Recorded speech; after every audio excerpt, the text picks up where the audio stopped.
Guys welcome to my YouTube channel. তো guys চলে আসলাম আরও একটি নতুন ভিডিও নিয়ে। তো ভিডিওটি দেখার অনুরোধ রইল প্রথম থেকে লাস্ট পর্যন্ত। তো চলো শুরু করা যাক ভিডিওটি। তো আজকে আমরা জানবো প্রসেনজিৎ চট্টোপাধ্যায় সম্পর্কে। তিনি জন্মগ্রহণ করেন 30শে সেপ্টেম্বর 1962 সালে। তিনি একজন হলেন ভারতীয় অভিনেতা এবং প্রযোজক। আধুনিক বাংলা চলচ্চিত্রের অন্যতম প্রধান অভিনেতা হিসেবে তাকে ব্যাপকভাবে বিবেচনা করা হয় এবং তিনি মূলত বাংলা সিনেমায় কাজ করেন এবং তিনি বলিউড প্রবীণ অভিনেতা বিশ্বজিৎ চ্যাটার্জির ছেলে এবং তিনি ঋষিকেশ মুখার্জির ছোট জিজ্ঞাসা ও শিশু অভিনেতা হিসেবে তার অভিনয় জীবন শুরু করেন, যার জন্য তিনি বেঙ্গল ফিল্ম জার্নালিস্ট অ্যাসোসিয়েশন বছরের সবচেয়ে অসামান্য কাজের পুরস্কার জিতেছিলেন। তিনি এরপর থেকে তিনি শিশু অভিনেতা হিসেবে অন্যান্য চলচ্চিত্রে অভিনয় করেন এবং বিমলায় দুটি পাতার ছবির মাধ্যমে তার প্রধান ভূমিকা আসে। প্রায় 2 দশকের বেশি ধরে তিনি পশ্চিমবঙ্গে বাংলা চলচ্চিত্রে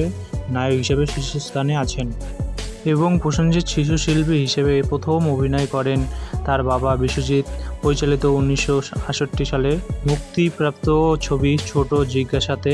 1983 খ্রিস্টাব্দে দুটি পাতা ছবির প্রথম নায়ক হিসেবে তার আত্মপ্রকাশ ঘটে এবং 1987 সালে খ্রিস্টাব্দে মুক্তিপ্রাপ্ত ছবির অমর সঙ্গী তার সবচেয়ে হিট ছবিগুলির মধ্যে একটি অন্যতম।